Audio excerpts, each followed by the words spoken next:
Welcome to my channel, Sunshine Shoulders. I'm Calvin. Thank you so much for stopping by today. The subject of my vlog today is how foreigners can finance a house in the Philippines. Before I get started, let me welcome my viewers and subscribers.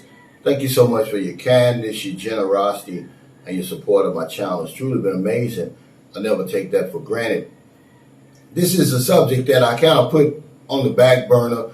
I want to talk about today. Ever since I built my house, people were asking me, how did I pay for it? Are foreigners able to get financing over here?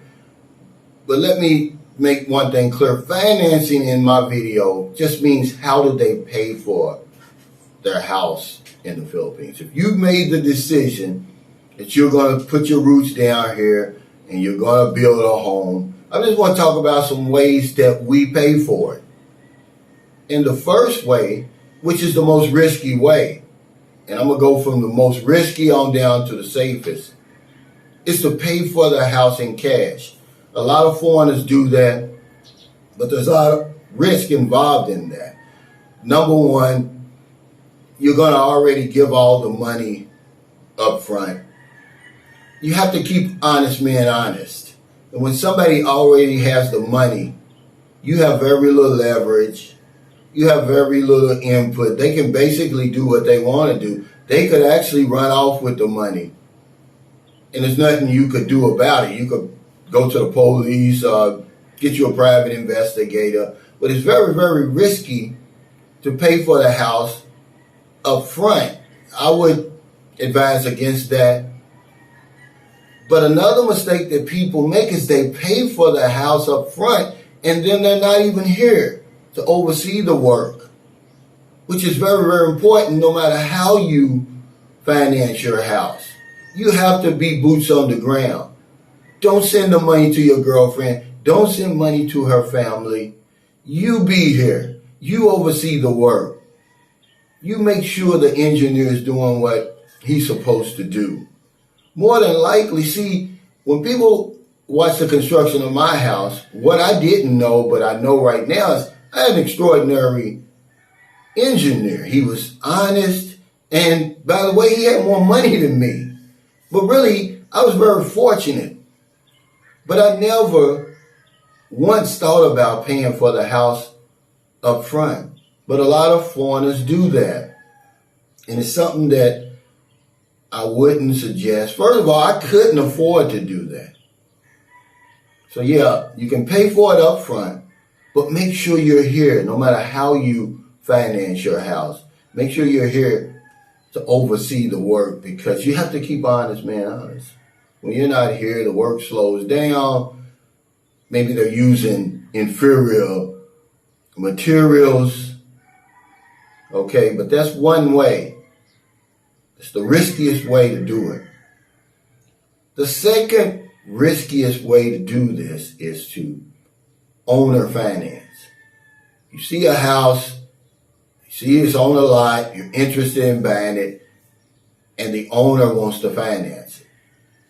Not only is it one of the most riskiest ways, and I'll tell you why that is, but it's also one of the most expensive. Before we built our home, we were just looking around. We didn't really have any idea of what we were going to do. We wasn't sure if we wanted to buy an existing home or build our home yet. And we saw several houses, and one particular house was owner finance. We wanted $1.8 million for it, and whatever we had, he was going to take as a down payment. Then it was going to be 2% interest per month until we paid it off. So in the event of 2 years, that would have been 48% interest, which is very, very expensive. And then it's just so risky. Unless you're really dealing with a reputable real estate agent with a history of financing, owner financing, you just put yourself out there to be taken advantage of.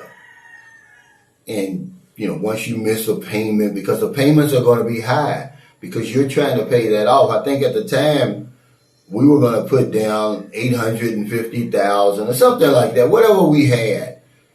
And so all of that would have been gone had the money flow stopped coming in.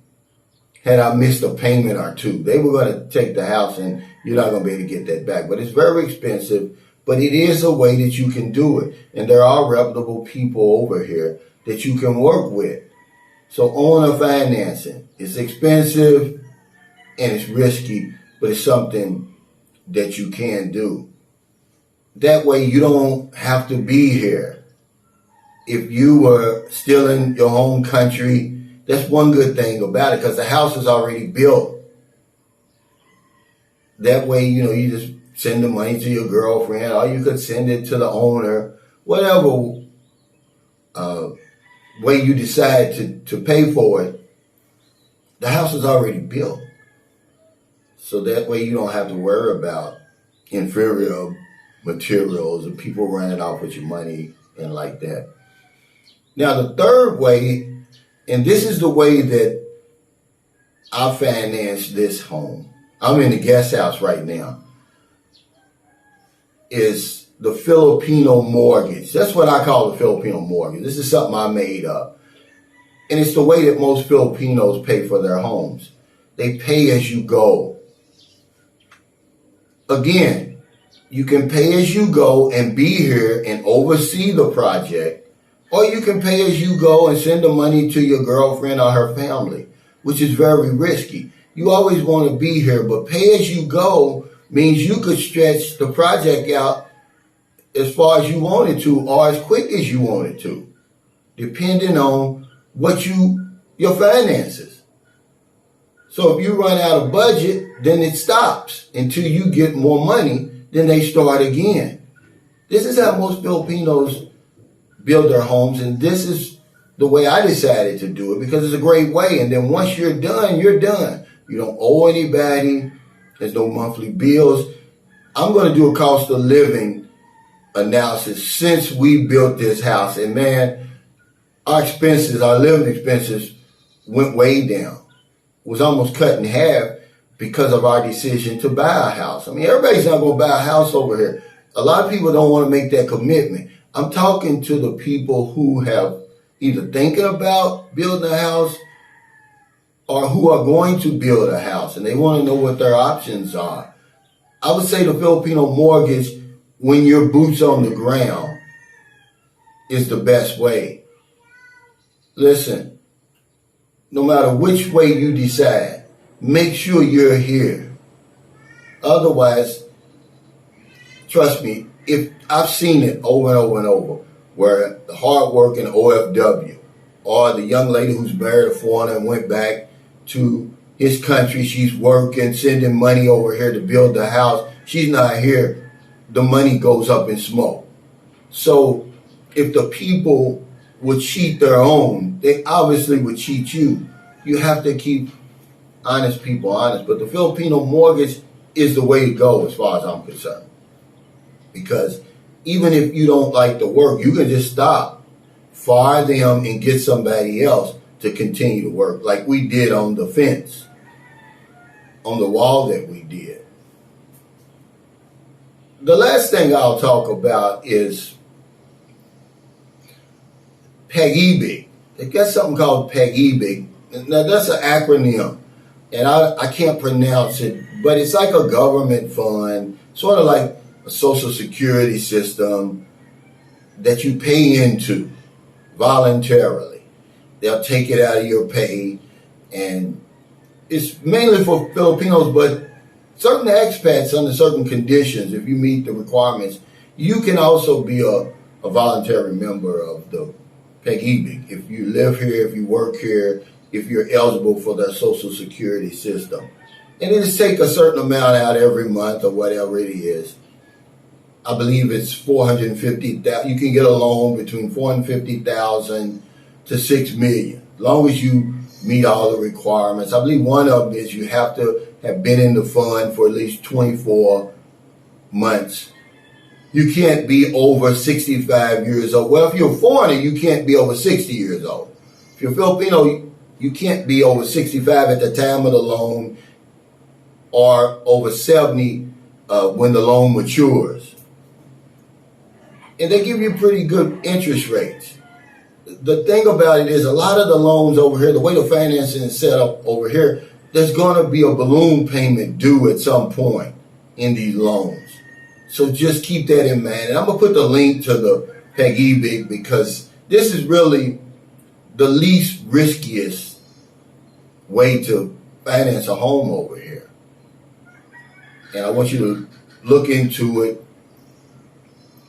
That way you can ask any questions to the officers in the Pag-IBIG. But that's just some of the ways that I've seen foreigners pay for their houses over here, financing. Pay for it in cash, which is risky. Don't do it. Pay for it in cash when you're not here. How crazy is that? You have to keep honest people honest. Don't do that to yourself. Because now, even the people with the best intentions, they got all that money in their hand, they're going to take shortcuts. It's not going to be good. And you're not going to be here, boots on the ground, to oversee the work, to make sure they're on schedule. Because 9 times out of 10, you pay them in cash, it's going to run over. Schedule, the budget's going to run over. The next one is the Filipino mortgage, what I do. Pay as you go and be boots on the ground here. That's really the best way as far as I'm concerned. You pay all the money you have until it's paid off. If you don't have any money, then the work stops. You get more money, it starts back. That way you can look at the work, and even if things aren't going good, okay, hey, look, stop. I'm going to get somebody else to finish this. In the Pag-IBIG, you can actually get a loan from the government, $150,000 all the way up to $6 million. Owner financing. There's a lot of people over here who are selling their homes or selling a home who will finance it themselves. It's very expensive. It's very risky. If you miss a payment or two, all your investment is gone, more than likely. So thank you so much for stopping by. I really appreciate it. I encourage you, if you decided to build a house, or you even thinking about it, to look into some of these options. It's the best thing I did, especially if you are going to live over here. You've made up your mind you're going to be here for an extended period of time because your living expenses go way down. Ours have been cut in half. I'm going to show you. Now, not the lifestyle, but the living expenses have been cut in half. I'm going to do a cost of living analysis of our new bills now that we paid for the house. And that's the big thing about it. Whether you pay in cash, Filipino mortgage, you don't have the stress of the mortgage hanging over your head. Because the owner financing in the Pag-IBIG, it's like in America. You still got to pay. It's stressful. But over here, when you pay for it, it's done. It's yours, free and clear. You can sleep better at night. So if you're in America, it's getting late. Before you let your head hit the pillow, please find somebody to help. If you don't want them late grocery runs, beer runs, weed runs, you're just getting off second shift on your lunch break, you see somebody out in the street, buy them something to eat, buy them something to drink, give them a few dollars. If you're in the Philippines, it's real early. It's not even 7 o'clock yet. I got up early because I had to get Merlin up. She's going to Bacolod to get her passport renewed. Tonight we'll have our 1,000 peso pandemic giveaway drawing, as we do every Friday night at 8 p.m. since Sunshine Shoulder started. It's just our way of giving back. It's where I helping struggling Filipinos during the pandemic. Because if I don't know anything else, I know this one thing for sure. When we help other people, we help ourselves. Take care, stay safe, stay COVID free. I'll see you there.